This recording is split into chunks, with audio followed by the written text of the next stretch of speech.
Chers amis, Shabbat Shalom, nous allons voir ensemble la paracha de Noach. Noach, le personnage bien connu qui a sauvé l'humanité par le biais de sa famille et les animaux du déluge. Regardons tout de suite le verset qualifiant Noach. Noach ish tzadik tamim aya bedorotav. Noam était un homme juste et intègre dans sa génération. Rashi rapporte les interprétations divergentes de ce verset. Pourquoi le verset indique-t-il Tamim haya bedorotav, juste dans sa génération? Certains comprennent dans sa génération comme une louange. Noach avait bien du mérite, dans une génération pervertie, de rester juste et intègre. Il est resté insensible aux influences néfastes de ses contemporains. C'est une sorte de résistant isolé dans une société complètement pervertie qui maintient un cap. Et donc, Tamim Aya Bedorotav, quelqu'un de juste dans sa génération, c'est un grand mérite. D'autres, au contraire, considèrent les mots dans sa génération venant amoindrir le caractère ou le mérite du personnage. Il est certes juste dans sa génération, comparativement aux autres, mais s'il avait vécu au temps d'Abraham, il aurait été considéré comme un être banal, certes pas mauvais, mais un être moyen. C'est par la comparaison avec ses contemporains qu'il est considéré comme juste. Rav Zevin, dans son ouvrage, la Torah et la Moadim, explique et nous ramène un autre verset de la Sidra d'ailleurs, qui vient corroborer cette affirmation. L'Éternel parla à Noach et lui dit « Viens toi et toute ta maison vers l'arche, car je t'ai distingué comme juste devant moi dans cette génération. » Cette génération et pas une autre. Rav Zevin, je le dis dans son ouvrage La Torah et la Moadim, explique les termes juste devant moi. Eh bien, cela signifie que Noach était considéré comme juste devant Dieu, mais pas pour sa génération. En d'autres termes, les mérites de Noach étaient suffisants pour se protéger, lui et toute sa famille, mais pas pour protéger sa génération. À chaque époque, certains hommes sont si exceptionnels que leurs actes, leurs paroles, leurs pensées protègent les hommes de leur génération. Et même si par ailleurs ces derniers hommes ont failli dans leur conduite morale, eh bien, ne dit-on pas que le mérite repose sur la présence de 36 tzadikim, 36 justes dans chaque génération?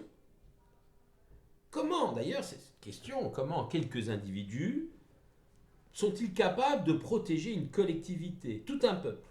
Cela apparaît comme difficilement compréhensible.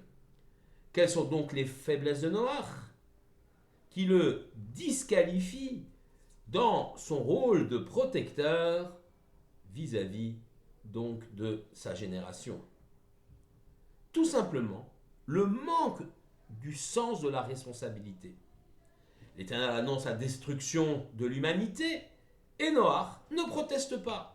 Il n'argumente pas pour sauver l'humanité comme le fera Abraham pour tenter de sauver les villes de Sodome et de Gomorrhe. Noach accepte l'état de fait, il se préoccupe dès lors de sauver sa famille et les espèces animales comme l'Éternel le lui a ordonné. Mais que peut-on lui reprocher? Il a obéi à l'ordre divin. On dit de Noach, et à Elohim, italech Noach. Avec Dieu, Noach est allé. N'est-ce pas là un témoignage de fidélité? Certes. Mais d'Abraham, on dit qu'il marchait devant l'Éternel, précédant la volonté même du Créateur.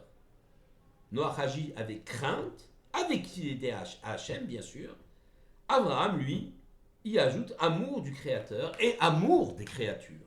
Ce qu'il manque quelque peu à Noach. Certes, au moment où il construit l'arche, il met en garde tous ses contemporains qui viennent le fustiger, viennent se moquer de lui. Tu construis une arche alors qu'il n'y a pas de mer, il les met en garde, mais il les met en garde techniquement. Il va y avoir un déluge. Et lorsque ceux-ci se moquent de lui, il ne donne pas suite à la discussion. Abraham se préoccupe par contre, lui, de l'avenir de ses contemporains. Il saisit qu'il est bien insuffisant pour construire, de cultiver uniquement ses propres terres en autarcie. La grandeur d'un homme s'évalue aussi et surtout dans ses rapports avec autrui. La perception même de Dieu est accrue lorsqu'on prend le temps de regarder les hommes. Qui peut prétendre s'adresser à l'autrui par excellence, Dieu, le Créateur, quand il est incapable de se préoccuper de ses contemporains? Lorsqu'il est incapable de parler à l'autrui qui le ressemble, l'autre, l'homme. Noach était certes un homme juste, sage, qui a su résister aux tentations perverses de son époque. Mais il a manqué l'occasion d'être un homme sage et juste, qui a su résister aux tentations perverses de son monde, aux tentations perverses de son époque. Mais il a manqué l'occasion d'être le maître, comme nous l'avons dit. Il a manqué l'occasion d'être l'enseignement, ou au moins, s'il n'a pas pu être le maître ou l'enseignant, être l'avocat de ses contemporains. C'est cette indifférence vis-à-vis de sa génération, du sort de l'humanité, qui lui est reprochée. Après, quand le déluge se termine, il sort de l'arche et face à la désolation, il se lamente sur le sort de l'humanité, sur la disparition des hommes, sur la désolation qu'il voit. Le Créateur le réprimande, mais c'est bien trop tard, cher ami. Tu aurais dû protester au moment où j'ai annoncé le déluge. Ses descendants d'ailleurs, ceux qui vont construire la tour de Babel, vont retomber dans les mêmes errances, et ce jusqu'à la caricature, et essayons de comprendre comment. L'épisode de la tour de Babel est un épisode qui se situe juste après l'épisode du déluge. Le Midrash nous raconte qu'il y avait deux escaliers sur la tour de Babel, un pour la gravir et l'autre pour en redescendre. Sur le premier, les ouvriers portaient les briques nécessaires à la poursuite de la construction de la tour vers le haut. Et sur le deuxième, ils redescendaient. Lorsque l'un ouvrier malencontreusement tombait et mourait, le peuple se lamentait, mais se lamentait sur le retard pris par la construction de la tour et la perte des matériaux.